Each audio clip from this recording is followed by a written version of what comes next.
Amin. Mari kita memuji Tuhan dari nyanyian Rohani Metodis nomor 75 ayat 1 dan 3.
Berbahagialah orang yang berduka cita, karena mereka akan dihibur.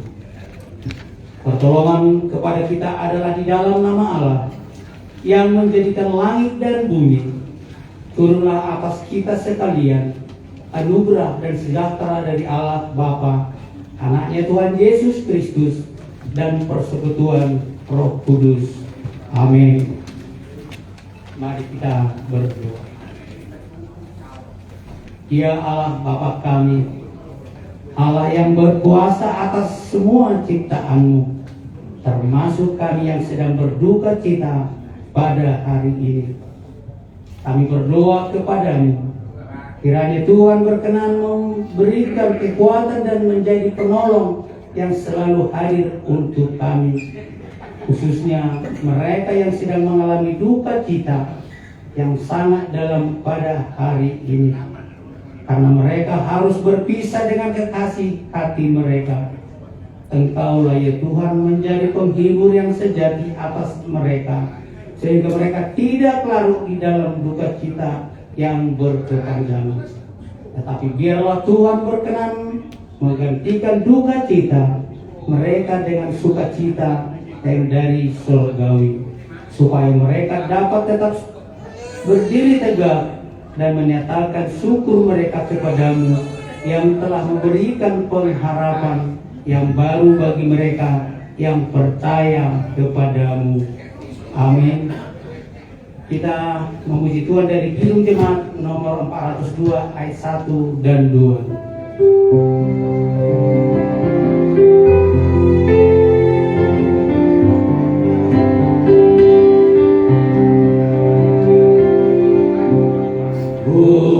Tuhan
Mazmur 73 ayat 21 hingga ayatnya yang 26. Ketika hatiku merasa pahit dan buah pinggangku menusuk-nusuk rasanya, aku dungu dan tidak mengerti, seperti hewan aku dekatmu. Tetapi aku tetap dekatmu, engkau memegang tanganku dengan nasihatmu, engkau menuntun aku dan kemudian engkau mengangkat aku ke dalam kemuliaan. Siapa gerangan ada padaku di sorga selain engkau? Selain engkau tidak ada yang kuingini di bumi. Sekalipun dagingku dan hatiku habis lenyap, gunung batuku dan bagianku tetaplah Allah selama-lamanya. Amin.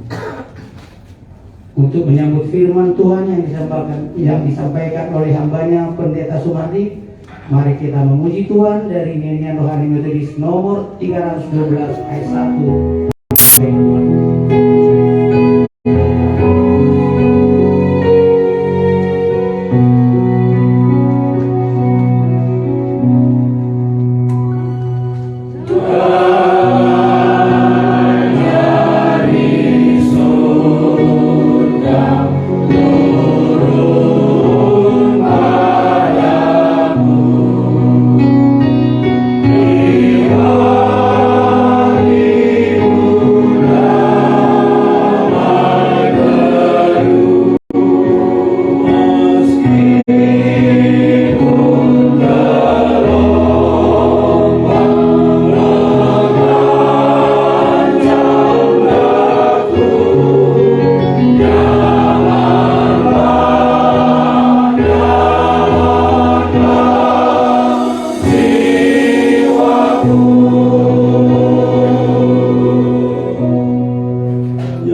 Tidak ada tempat, situasi yang paling nyaman selain tempat di mana kami bersama-sama dengan Engkau, hidup bersama-sama dalam hadirat-Mu, hidup bersama-sama melakukan kehendak-Mu. Suasana itulah yang dirindukan oleh semua orang. Suasana itulah yang kami percayai, yang dihadapi, yang dialami oleh adik, saudara, anak kami Denes Tuhan. Kami percaya itu. Dan hari ini kesempatan terakhir melalui hamba-Mu ini boleh mempertemukan kami semua dalam persekutuan ini, di mana Tuhan dimuliakan, di mana firman-Mu disampaikan, dan kami percaya kami pun boleh semakin diarahkan untuk hidup berkenan di hadapan Tuhan. Tuhan, teguhkan, kuatkan kami semua secara khusus untuk keluarga ini. Biarlah firman-Mu yang sebentar kami akan dengar itu boleh mengarahkan kami, membimbing dan meneguhkan serta menghiburkan. Di dalam nama Tuhan Yesus kami berdoa, kami sungguh menyambut firman-Mu dengan penuh ucapan syukur. Amin. Bapak Ibu, hari ini kita dalam sidang penggabungan ini momen yang terakhir yang bisa dibuat oleh saudara kita yang telah dipanggil Tuhan. Melalui dirinya kita ada, kita kumpul, dan inilah kesempatan yang sangat berharga. Dalam setiap pemakaman saya selalu katakan ini. Itu artinya pertemuan, ibadah, kedukaan, ibadah yang sangat penting, yang kita tidak boleh lewatkan, yang kita tidak boleh anggap hanya sebagai pelengkap saja, tapi betul-betul momen yang sungguh-sungguh harusnya kita perhatikan. Saudara, hari ini saya ingin mengajak kita bersama-sama merenungkan firman Tuhan dari kitab Ayub. Ini salah satu ayat yang saya sering sampaikan dalam kedukaan, selain ayat-ayat yang lain tentunya. Ayub pasal yang pertama, kita akan membaca ayat yang ke-20, 21, dan 22. Ayub pasal pertama, ayat 20 sampai dengan 22. Kalau sudah mendapatkannya, saya akan membaca. Demikian bunyi firman Tuhan. Maka berdirilah Ayub, lalu mengoyakkan jubahnya dan mencukur kepalanya, kemudian sujudlah ia menyembah. Katanya, dengan telanjang aku keluar dari kandungan ibuku, dengan telanjang juga aku akan kembali ke dalamnya. Tuhan yang memberi, Tuhan yang mengambil, terpujilah nama Tuhan. Sampai ayat 21 saja ya. Saya akan garis bawahi bagian yang terakhir ini.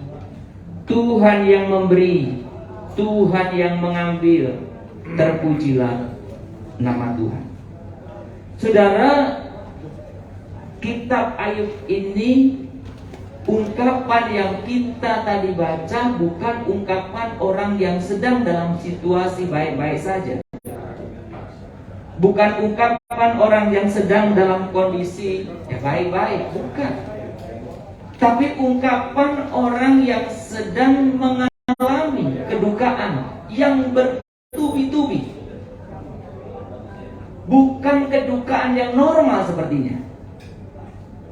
Karena kedukaan yang menimpa Ayub, kedukaan yang bertubi-tubi, dan bukan hanya kedukaan karena kehilangan anak-anaknya, tapi kehilangan seluruhnya yang dia miliki, termasuk ketika dia bicara ini, dia pun kehilangan kesehatannya dalam kondisi yang mengenaskan. Di satu sisi Ayub orang yang hidup benar di hadapan Tuhan, dan kebenaran Ayub itu diakui oleh baik oleh manusia yang melihatnya, oleh Allah sebagai penciptanya. Bahkan iblis juga mengakui sebagai musuh Allah. So, dari berbagai segi Ayub orang yang saleh, tapi hari itu dia mengungkapkan kebingungannya karena dia mengalami segala sesuatu yang tidak wajar seperti yang dipercayai pada zaman itu. Saudara, saya tidak ingin kita larut dalam kisah Ayub, tapi saya ingin mengajak kita melihat prinsip bagaimana orang yang benar di hadapan Tuhan memiliki prinsip menyangkut kepemilikan dalam hidup. Saudara, kadang kalau kita ketika hidup ini kita masing-masing bangga karena kita mungkin merasa mempunyai sesuatu. Mulai dari kecil, ketika kita mungkin bisa dapat prestasi, kita senang karena saya punya prestasi, Anda punya prestasi mungkin. Mulai bekerja, senang kan pekerjaannya bagus, kita bisa cerita, saya punya pekerjaan bagus. Sudah berumah tangga, senang karena bisa berumah tangga. Dan salah satu kebanggaan berumah tangga apa? Punya anak, senang. Anakmu berapa? Oh, saya punya anak sekian. Saudara, maka kadang-kadang dalam pertemuan-pertemuan, hampir seluruh pertemuan, kadang-kadang posisi kita ditentukan seolah-olah apa yang kau miliki itu menentukan posisi kita, bukan? Tempat duduk kita, urutan kita. Tapi saudara, hari ini di tengah-tengah dalam sidang pergabungan kita ini, kita dibukakan mata kita bahwa sesungguhnya kita tidak memiliki apapun, termasuk diri kita sendiri.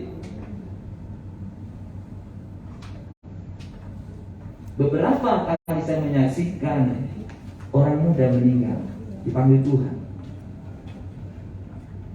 Selalu orang tua mempunyai satu perasaan yang sama. Kenapa bukan aku? Nah, duluan. Saya seorang hamba Tuhan dulu pernah meninggal dalam masa muda. Ketika mamanya ketemu dengan jenazah itu, menangis malam-malam. Aku jangan yang sakit selama ini. Kenapa kamu yang pergi duluan? Kenapa bukan aku? Saudara, tidak bisa. Mau siapa duluan tidak bisa. Kita tidak bisa menahannya. Saudara, ketika kita dipanggil Tuhan atau ketika kita diperhadapkan dalam suasana duka,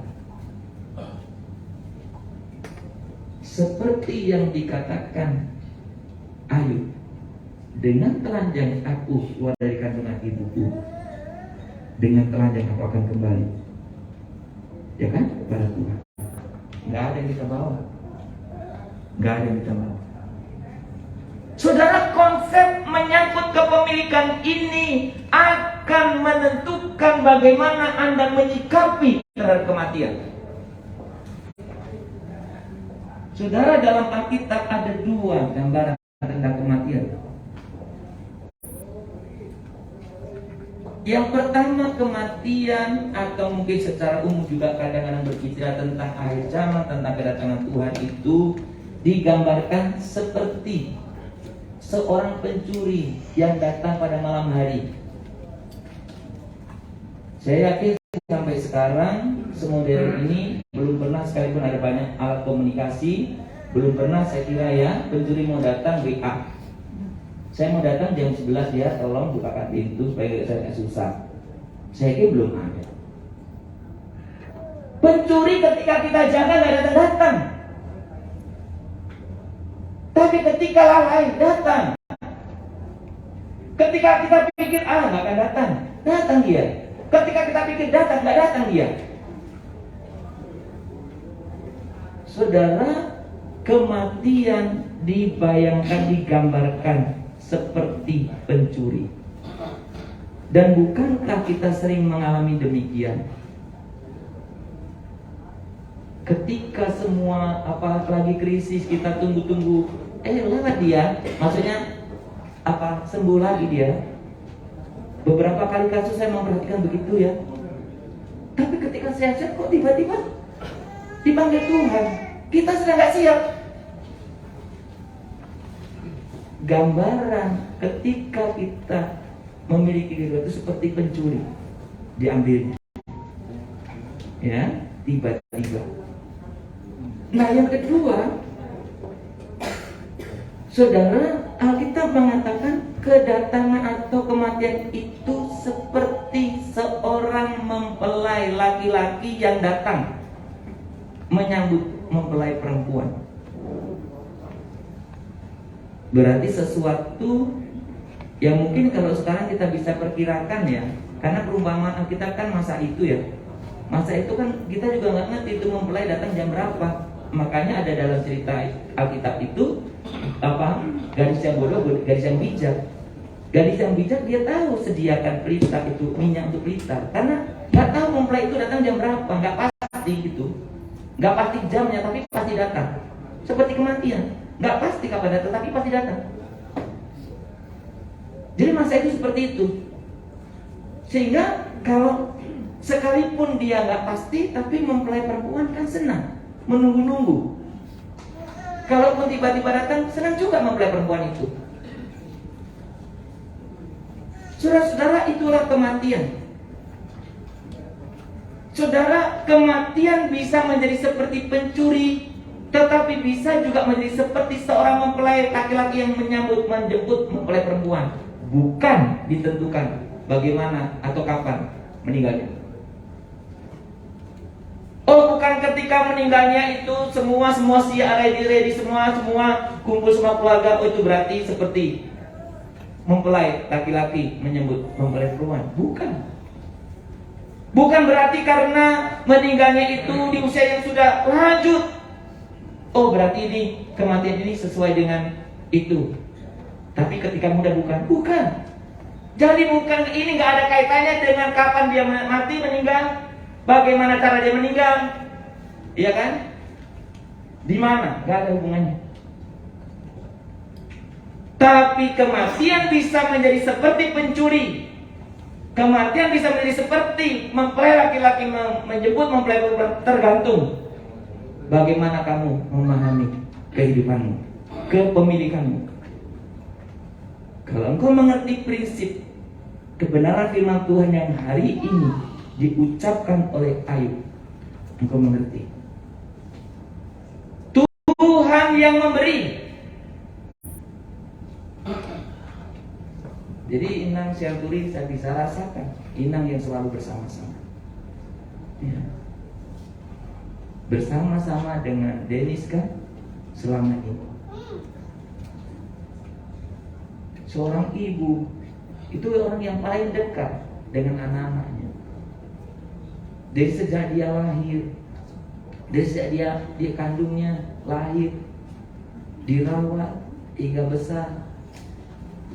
Inang ini juga rajin antar kalau apa ke rumah sakit, rajin. Tapi Inang dan semua kita sadari Tuhan yang memberi kepada Inang. Diberikan putra, diberikan anugerah, diberikan kesempatan. Kemarin di PWMI saya menyampaikan tentang Susana Wesley. Susana Wesley anaknya memang 19, memang nggak semua hidup ya, tapi paling nggak belasan lah, ada 17 atau berapa yang hidup begitu kan. Susana Wesley merawat anaknya sedemikian. Susana Wesley bukan hanya melahirkan anak secara kodrat ibu lahir, ya kan? Tapi Susana Wesley juga melahirkan anak kedua kali, membimbing anaknya lahir baru.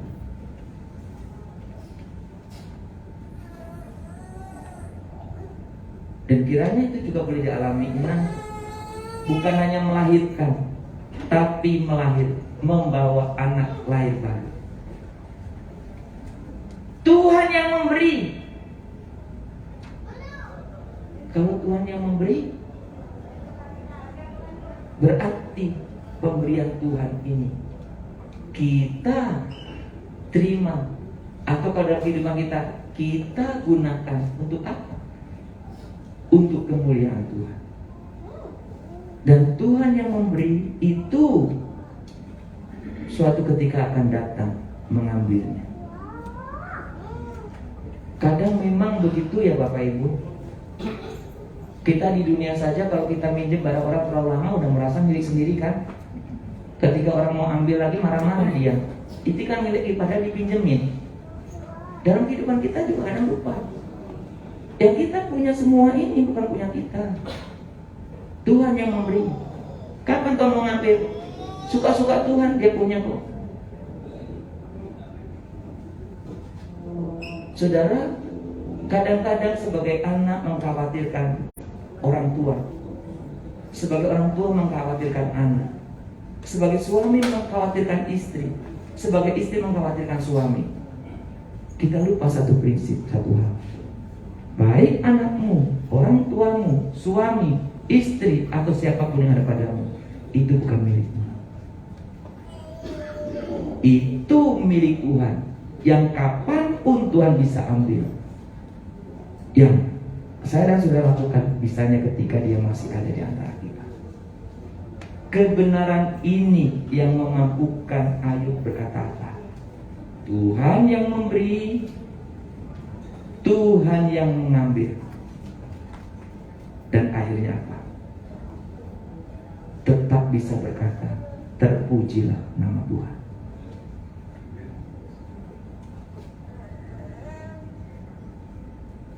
Biarkan dalam suasana kedukaan kita pun, kita tetap dipakai oleh Tuhan untuk memuliakan Dia.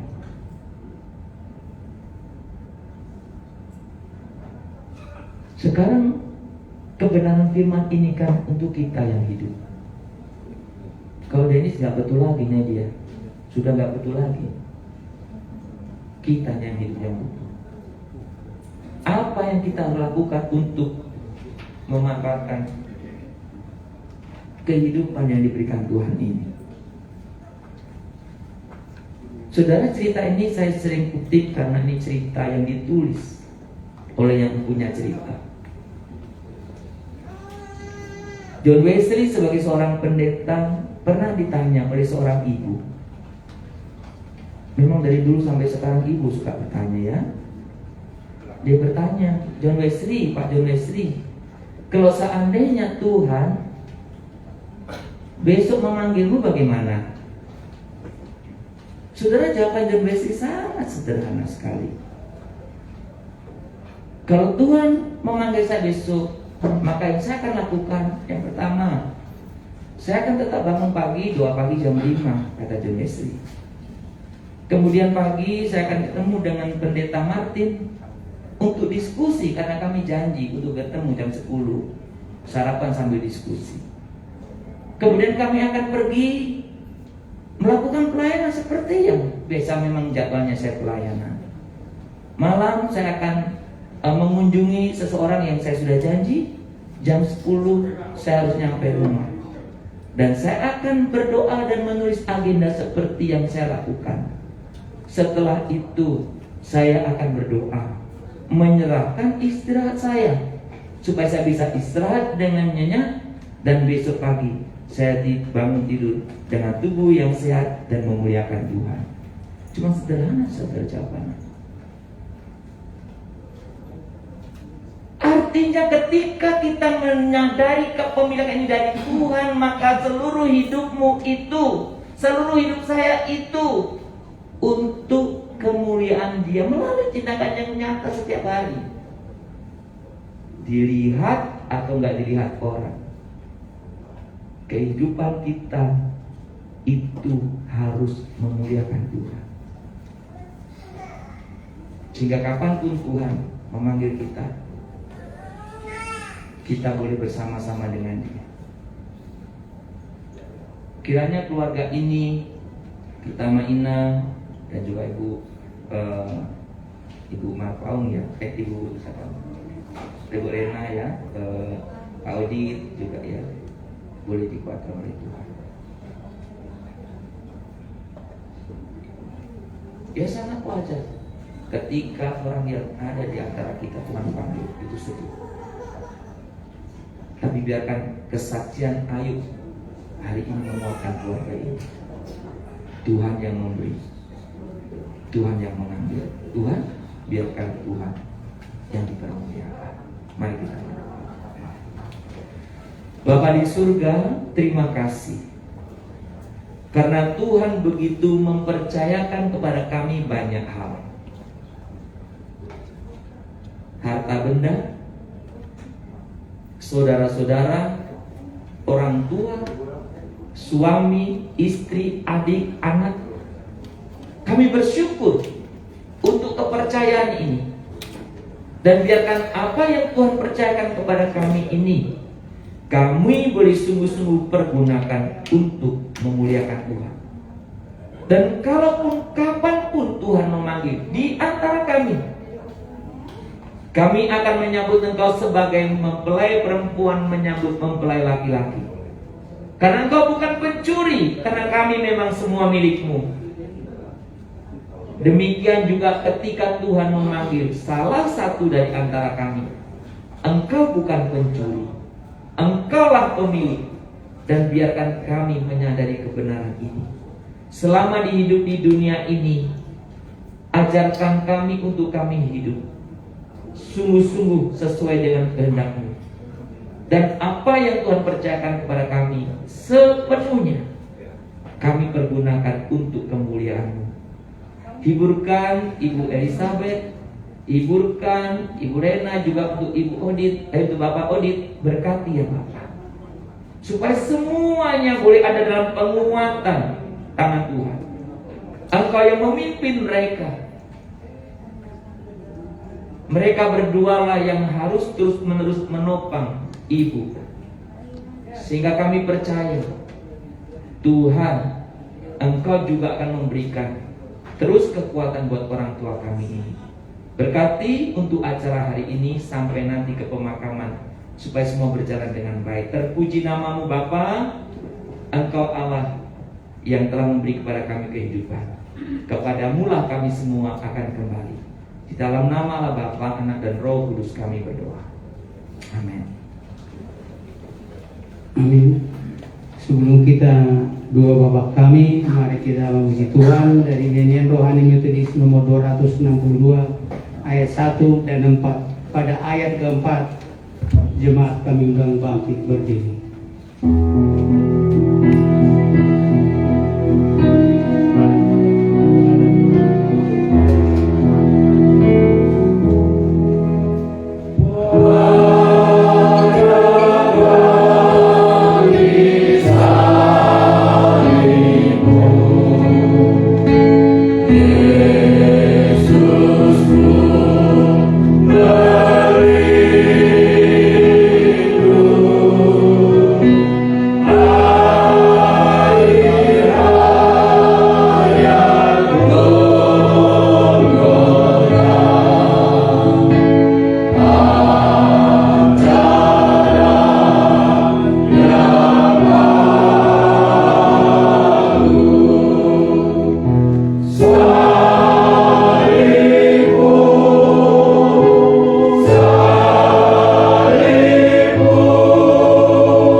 Dua Bapa kami. Bapa kami yang di sorga, dikuduskanlah nama-Mu, datanglah kerajaan-Mu, jadilah kehendakmu di bumi seperti di sorga. Berikanlah kami pada hari ini makan kami yang secukupnya, dan ampunilah kami akan kesalahan kami, seperti kami juga mengampuni orang yang bersalah kepada kami. Dan jangan bawa kami dalam pencobaan, tetapi lepaskanlah kami daripada jahat. Karena Engkau yang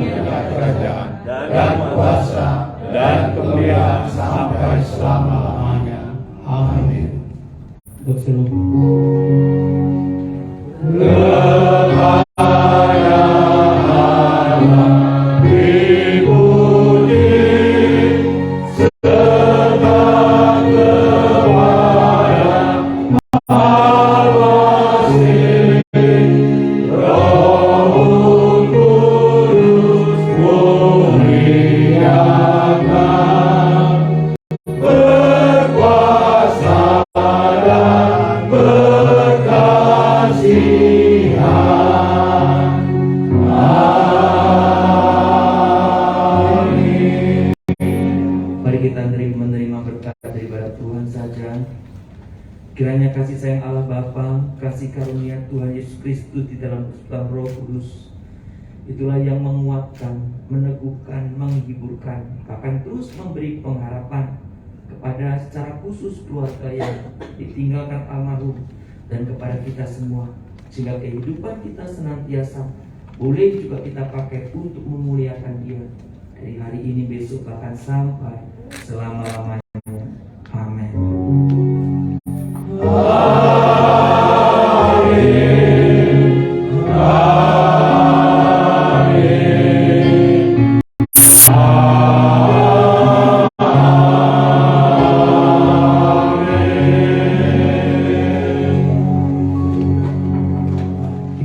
Ibadah kita sudah selesai. Untuk petugas bisa ambil tutup ya. Jadi sambil melihat penghormatan terakhir buat almarhum, keluarga bisa memberi penghormatan untuk keberangkatan. Dan buku acara tolong dibawa untuk di tempat pemakaman. Sambil bernyanyi kita, Tuhan Allah beserta engkau.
Silakan duduk.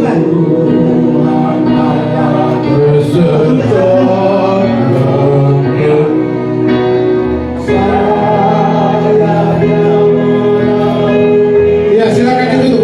Peti jenazah. Asa enak? Asa duduk. Sambil jalan. Iya, sambil jalan.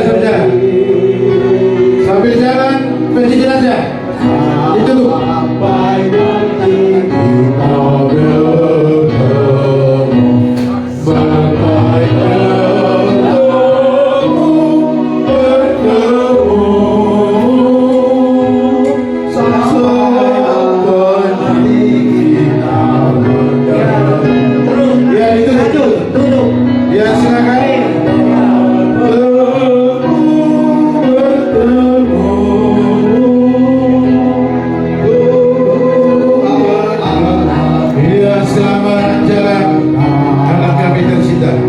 Sebelum meninggalkan ruangan ini, mohon diperiksa ruangan.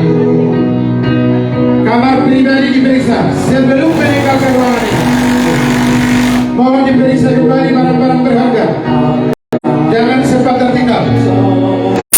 Ini kembang di bawah, masukin ambulan, depan.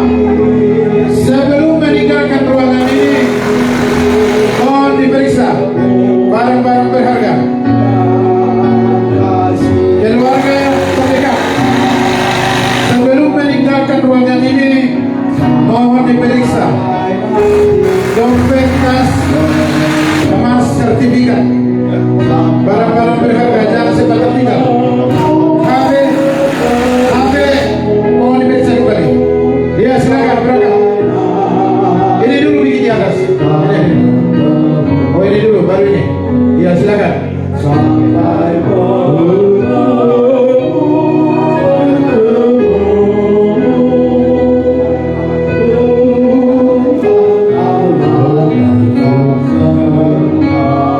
Silakan jalan.